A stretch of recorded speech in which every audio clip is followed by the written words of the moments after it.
PV Anwar MLA party പ്രഖ്യാപനം അത് ഇന്നങ്ങനെ മഞ്ചേരിയിൽ നടക്കുകയാണ്. ഡെമോക്രാറ്റിക് മൂവ്മെന്റ് ഓഫ് കേരള എന്നാണ് പാർട്ടിയുടെ പേര്. തമിഴ്നാട്ടിലെ DMKയുടെ സഖ്യകക്ഷിയായി കേരളത്തിൽ പ്രവർത്തിക്കാനാണ് തീരുമാനം. അരുൺ അമൃതനാഥ് മലപ്പുറത്ത് നിന്ന് വിവരങ്ങളുമായി ചേരുന്നുണ്ട്. Arun, good morning. നമ്മുടെ യൂട്യൂബിലൊക്കെ പ്രേക്ഷകർ ചോദിച്ചുകൊണ്ടിരിക്കുന്ന ഒരു കാര്യം പ്രധാനപ്പെട്ടത് അൻവറിന്റെ DMK പാർട്ടി പ്രഖ്യാപനം അത് നമ്മൾ ഇന്ന് ലൈവായി കാണിക്കില്ലേ എന്നുള്ളതാണ്. അപ്പോൾ രാവിലെ തന്നെ നമ്മൾ ലൈവായി കാണിക്കുക മാത്രമല്ല, ബന്ധപ്പെട്ടുള്ള വിവരങ്ങളുമായിട്ടാണ് അരുൺ ചേരുന്നത്. ഈ പാർട്ടി പ്രഖ്യാപനത്തിന് അൻവറിനൊപ്പം ആരൊക്കെ ഉണ്ടാകും ഇന്ന്? Good morning Akshaya. കഴിഞ്ഞ ഞായറാഴ്ച നമ്മളെല്ലാവരും ചോദിച്ചു എത്ര പേര് വരുമെന്നായിരുന്നു അൻവറിന്റെ പൊതുയോഗത്തിൽ. ഇന്ന് ആരൊക്കെ വരുമെന്നാണ് ചോദ്യം എത്തി നിൽക്കുന്നത്. അത്തരത്തിലൊരു രാഷ്ട്രീയമായ സസ്പെൻസ് മുന്നോട്ട് വെച്ചുകൊണ്ട് തന്നെയാണ് PV അൻവർ പോയിക്കൊണ്ടേയിരിക്കുന്നത്. ഇത് തുടർച്ചയായ രണ്ടാം ഞായറാഴ്ചയാണ് അൻവർ രാഷ്ട്രീയ കേരളത്തിൽ ഒരു സൂപ്പർ സൺഡേ ആക്കി മാറ്റിയിരിക്കുന്നത്. ഇന്ന് എല്ലാ ആകാംക്ഷയും ആ മഞ്ചേരിയിലെ പൊതുവേദിയിലേക്കാണ്. അക്ഷയ ചോദിച്ച ചോദ്യത്തിനൊക്കെ ഉത്തരം കേരളത്തിലാണോ സൂപ്പർ സൺഡേ, PV അൻവറിനാണോ സൂപ്പർ സൺഡേ എന്നുള്ളതാണ്. ആ ചോദ്യത്തിൽ നാട്ടുകാരോട് ഞാനിപ്പോൾ ഒതായിലെ അൻവറിന്റെ വീട്ടിന് മുന്നിലാണുള്ളത്. ഇവിടെ കുറച്ച് നാട്ടുകാരൊക്കെ നമ്മൾ കാണുന്നുണ്ട്. നമ്മുടെ അവതാരിക ചോദിക്കുകയാണ്, ഈ രാഷ്ട്രീയ കേരളത്തിലാണോ അതോ PV അൻവറിനാണോ ഒരു സൂപ്പർ സൺഡേ എന്നാണ്. എന്താണ് നിങ്ങൾക്ക് തോന്നുന്നത്? അൻവറാക്കാന്റെ ഒരു നീക്കം എങ്ങനെയുണ്ട് DMKയിലേക്ക് ആയിട്ട് ചേർത്ത് വെച്ചുകൊണ്ട്? അല്ല, അതിപ്പോ ഓരോരുത്തരുടെ വ്യക്തി സ്വാതന്ത്ര്യമല്ല പാർട്ടി എന്ന് പറഞ്ഞാല്. അത് രാഷ്ട്രീയം എന്ന് പറഞ്ഞാൽ പൊതുപ്രവർത്തനമാണെന്നാണ് ഞാൻ മനസ്സിലാക്കുന്നത്. അതിൽ അവനവന് ഇഷ്ടമില്ല മാർഗം, പിന്നെ വലിയ പ്രശ്നമില്ലാത്ത മാർഗങ്ങൾ സ്വീകരിക്കാം. അതിൽ അത്രേ ഉള്ളൂ എൻ്റെ അഭിപ്രായം. അവനവൻ്റെ വ്യക്തി സ്വാതന്ത്ര്യമല്ലോ രാഷ്ട്രീയം.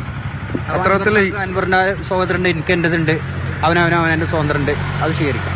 നല്ല സേഫ് മറുപടിയാണ്. എന്നാലും നല്ല തീരുമാനമാണോ അല്ലയോ? അല്ല, അതിപ്പോ എനിക്ക് പറയാൻ പറ്റില്ല. അത് നമ്മളെങ്ങനെ പറയാം, മുൻകൂട്ടി പറയാം, അത് പറയാൻ കഴിയില്ല. ഈ DMK കേരളത്തിലേക്ക് DMKയുടെ ഒരു ശക്തി കൂടെ കാണിക്കുന്ന രീതിയിൽ അത്തരത്തിലൊരു പിന്തുണയായിരിക്കും ചിലപ്പോൾ PV അൻവർ ലക്ഷ്യമിടുന്നുണ്ടാവും. അത് നമ്മുടെ ഇവിടെ നിലമ്പൂരിൽ എങ്ങനെയായിരിക്കും എഫക്റ്റ് ചെയ്യുക?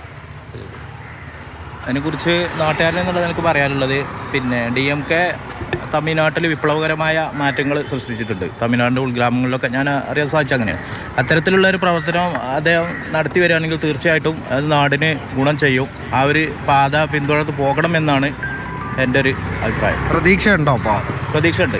കാരണം നാട്ടുകാരെന്നുള്ള നിലക്ക് അദ്ദേഹം സാധാരണക്കാരുടെ ഇടയിലേക്ക് ഇറങ്ങി തിരിച്ച് പല കാര്യങ്ങളും ചെയ്യുന്ന നാട്ടുകാരെന്നുള്ള നിലക്ക് അറിയുന്നതാണ്. അപ്പോൾ അദ്ദേഹം ആ പാർട്ടിയുടെ ലേബിളിൽ വീണ്ടും ഇവിടെ മാറ്റങ്ങൾ ഉണ്ടാക്കാൻ സാധ്യത ഉണ്ട് എന്നുള്ളൊരു കാഴ്ചപ്പാടാണ്. അപ്പോൾ മഞ്ചേരിയിൽ വലിയ രീതിയിൽ ആളെ കൂട്ടാൻ പറ്റും? തീർച്ചയായിട്ടും മഞ്ചേരിയിൽ വലിയ ആളെ കൂട്ടാൻ പറ്റും. ഇതിനു മുമ്പ് അദ്ദേഹം പല പരിപാടികളും ഇവിടെ സംഘടിപ്പിച്ചിട്ട് വൻ ജനാവലി ഉണ്ടായിട്ടുണ്ട്. ആ ഒരു പ്രതീക്ഷയിൽ തന്നെയാണ് ഞങ്ങളൊക്കെ പോകണം എന്നുള്ള ഒരു ഇതിലാണ്. അതെ, അത്തരത്തിലൊക്കെ കഴിഞ്ഞ ഞായറാഴ്ച നമ്മൾ കണ്ടാണ് ആൾക്കൂട്ടം. ഇന്ന് 1 ലക്ഷം എന്നൊരു അവകാശവാദം PV അൻവർ ഉയർത്തിയിട്ടുണ്ട്. കഴിഞ്ഞ ഞായറാഴ്ച ഞാനൊരു 50 കസേര ഇടും, 200 ആൾ വരുമെന്നൊക്കെ പറഞ്ഞുകൊണ്ടുള്ളൊരു ടാക്ടിക്കൽ മൂവായിരുന്നു. ഇന്ന് അവകാശവാദം ഉയർത്തിക്കൊണ്ട് തന്നെയാണ് മഞ്ചേരിയിൽ 1 ലക്ഷം ആളുകൾ നിറയുമെന്നുള്ള ഒരു മോർണിംഗ് വാക്ക് നമുക്ക് എന്തായാലും ഈ ഒതായിലൂടെ നടത്താമെന്ന് തോന്നുന്നു. പക്ഷേ ഈ ഇവിടുത്തെ ഓട്ടോ ചേട്ടന്മാരെയൊക്കെ കാണുന്നുണ്ട്. അപ്പോൾ ഞാൻ പറഞ്ഞു വന്നത് PV അൻവർ ഇനി എങ്ങോട്ടാണെന്ന ഒരു ചോദ്യമായിരുന്നല്ലോ ഉയർന്നു നിന്നത്. അപ്പോൾ ഇനി ഇപ്പോൾ ലീഗിൻ്റെ പിന്തുണ തേടുമോ, കോൺഗ്രസിനൊപ്പം പോവുമോ എന്നൊക്കെ ചോദ്യം അൻവർ ഒരു വടി കയറ്റി തന്നെ അടിച്ചിരിക്കുകയാണ്. കേരളത്തിൽ അത്രത്തോളം സ്വീകാര്യനായ ഒരു നേതാവ് MK സ്റ്റാലിൻ എന്ന നേതാവ്, ഒപ്പം തന്നെ കോൺഗ്രസിനും എന്തായാലും അരുണിനെ വീണ്ടും പ്രതീക്ഷിക്കുന്ന അവിടെ നിന്നുള്ള വിവരങ്ങളുമായി